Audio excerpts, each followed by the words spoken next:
Hi all, അസ്സലാമലൈക്കും. Welcome back to Silna's kitchen. ഇന്നത്തെ recipe നല്ലൊരു വെറൈറ്റി ടേസ്റ്റി ആയിട്ടുള്ള അടിപൊളി ഈവൻ സ്നാക്സിന്റെ റെസിപ്പിയാണ്. ഗോതമ്പും തേങ്ങയും വെച്ചിട്ടാണ് ഇത് തയ്യാറാക്കി എടുത്തിട്ടുള്ളത്. അതുപോലെ തന്നെ ഇത് ആവിയിലാണ് വേവിച്ചെടുക്കുന്നത്. നല്ല ടേസ്റ്റ് ആണ്. സിമ്പിൾ ആയിട്ട് തയ്യാറാക്കി എടുക്കാൻ പറ്റിയിട്ടുള്ള ഒരു അടിപൊളി പലഹാരമാണ്. അപ്പൊ ഇതെങ്ങനെയാണ് തയ്യാറാക്കുന്നതെന്ന് അറിയാനായിട്ട് വീഡിയോ സ്കിപ്പ് ചെയ്യാതെ മുഴുവനായിട്ടൊന്ന് കണ്ടു നോക്കണേ. റെസിപ്പിയിലോട്ട് അടക്കുന്നതിന് മുമ്പായി സിൽനാസ് കിച്ചൺ ചാനൽ ആദ്യമായിട്ട് കാണുന്നവരാണെങ്കിൽ പ്ലീസ് ഒന്ന് സബ്സ്ക്രൈബ് ചെയ്തേക്കണേ. ഒപ്പം തന്നെ ഈ വീഡിയോസ് നിങ്ങൾക്ക് ഇഷ്ടപ്പെടുകയാണെങ്കിൽ ഒരു ലൈക്ക് ചെയ്ത് ഷെയർ ചെയ്ത് സപ്പോർട്ട് ചെയ്യാനും മറക്കരുത്. ഇനി നമുക്ക് ഇതെങ്ങനെയാണ് തയ്യാറാക്കുന്നതെന്ന് നോക്കാം. ഇതിനായി ആദ്യം തന്നെ ഒരു മിക്സർ ജാർ എടുത്തിട്ട് അതിലേക്ക് 1/2 കപ്പ് അളവിൽ ഗോതമ്പ് പൊടി ഇട്ട് കൊടുക്കുന്നുണ്ട്. ഇതിലേക്ക് ഇനി ബാക്കി വന്ന ചോറാണ് ഇട്ട് കൊടുക്കുന്നത്. റേഷനരി ചോറോ സാധാ അരിച്ചോറോ ഏതായിരുന്നാലും കുഴപ്പമില്ല. ഈ ഒരു 1/2 കപ്പ് അളവിൽ നിറയെ എടുത്തിട്ടില്ല, ഒരു 1/4 കപ്പാണ് എടുത്തിട്ടുള്ളത്. അതുകൂടി ഇതിലേക്ക് ഇട്ട് കൊടുക്കാം. എന്നിട്ട് ഒരു നുള്ള് ഉപ്പും കൂടെ ഇട്ട് കൊടുത്തതിന് ശേഷം പുട്ടിനൊക്കെ പൊടി തയ്യാറാക്കുന്ന പോലെ ഇതൊന്ന് തയ്യാറാക്കാം. ആ ഒരു മിക്സർ ജാറിൽ ചെറുതായിട്ടൊന്ന് കറക്കി കൊടുത്തു കഴിഞ്ഞിട്ട് ഇതുപോലെ ഒരു ബൗളിലേക്ക് ഇട്ട് കൊടുക്കാം.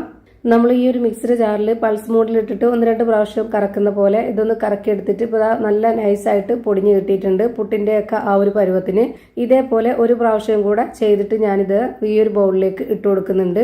വീണ്ടും ഇതേ അളവിൽ തന്നെ ഗോതമ്പ് പൊടിയും ചോറും അതുപോലെ ഉപ്പ് ഇട്ടിട്ട് ഒന്നുകൂടെ കറക്കി എടുത്തിട്ട് ഇതിലേക്ക് ഇട്ട് കൊടുക്കുന്നുണ്ട്. ഇതേ കാര്യം തന്നെ റിപ്പീറ്റ് ചെയ്യുന്നതുകൊണ്ടാണ് ഒന്നുകൂടെ കാണിക്കാതിരുന്നത്. ഇപ്പോൾ നമ്മുടെ മാവ് മൊത്തത്തിലൊന്ന് ഇളക്കി ഇട്ട് കൊടുക്കുന്നുണ്ട്. ഗോതമ്പ് പുട്ടുണ്ടാക്കുന്ന സമയത്ത് അത് ബാക്കി വന്നാലും നമുക്ക് ഇതുപോലെ എടുക്കാവുന്നതാണ്. ഇനി ഇതിലേക്ക് ഒരു 1/4 കപ്പിന് 1/4 കപ്പോളം കപ്പലണ്ടി വറുത്തതാണ് ഇട്ട് കൊടുക്കുന്നത്.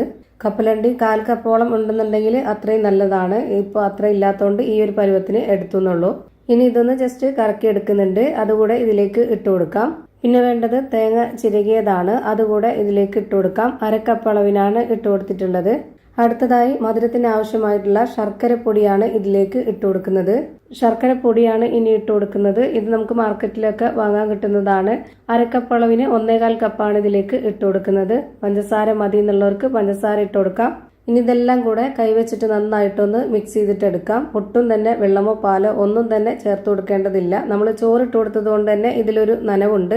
അപ്പോൾ ഇനി ഇതിലേക്ക് ഒഴിച്ചു കൊടുക്കേണ്ട ആവശ്യമില്ല. ഇപ്പോൾ ഞാനിവിടെ നന്നായിട്ട് യോജിപ്പിച്ചെടുത്തിട്ടുണ്ട്.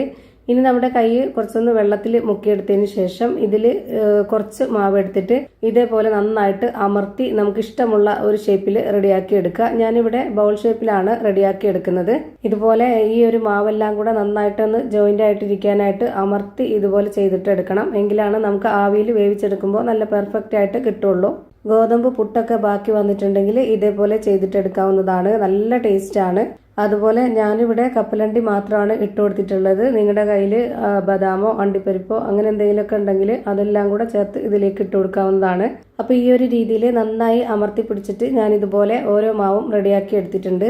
ഓരോ മാവും ഇതുപോലെ ഉരുട്ടിയെടുക്കുന്നതിനോടൊപ്പം തന്നെ നമ്മുടെ കൈ വീണ്ടും വെള്ളത്തിലൊന്ന് മുക്കിയെടുത്തതിന് ശേഷം വേണം ഇങ്ങനെ ചെയ്തിട്ടെടുക്കാനായിട്ട്.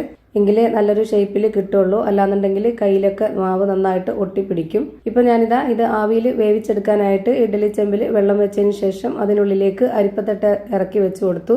എന്നിട്ട് അതിലേക്ക് ഇതെല്ലാം കൂടെ അടുക്കി വെച്ച് കൊടുത്തതിന് ശേഷം ഇതൊന്ന് അടച്ചു വെച്ച് കൊടുത്തിട്ട് ഒന്ന് വേവിച്ചെടുക്കുന്നുണ്ട്. ഒരു 10 മിനിറ്റ് ആവുമ്പോഴേക്ക് നമ്മുടെ ഈ ഒരു പലഹാരം റെഡിയായി കിട്ടും. നല്ല ടേസ്റ്റി ആയിട്ടുള്ള ഒരു അടിപൊളി വെറൈറ്റി പലഹാരമാണ്. കുട്ടികൾക്കും വലിയവർക്കൊക്കെ ഒരുപോലെ ഇഷ്ടാവും. എത്ര കഴിച്ചാലും മടുക്കുകയില്ല. അപ്പോൾ ഇതുപോലെ ഇനി വീട്ടിൽ എപ്പോഴും നമ്മുടെ വീട്ടിൽ പുട്ടൊക്കെ ഉണ്ടാക്കുന്ന സമയത്തോ അല്ലാത്തപ്പോഴൊക്കെ ഇതുപോലെ ഒന്ന് ചെയ്തെടുത്ത് കുട്ടികൾക്ക് കൊടുത്തു നോക്കുക. എല്ലാവർക്കും ഇഷ്ടാവും. അപ്പോൾ ഇത്രയേ ഉള്ളൂ ഇന്നത്തെ വീഡിയോ ഇഷ്ടമായ ലൈക്ക് ചെയ്യാനും കമന്റ് ചെയ്യാനും ഷെയർ ചെയ്യാനും മറക്കരുത്. പുതിയൊരു വീഡിയോയുമായി വീണ്ടും വരും. Thank you for watching.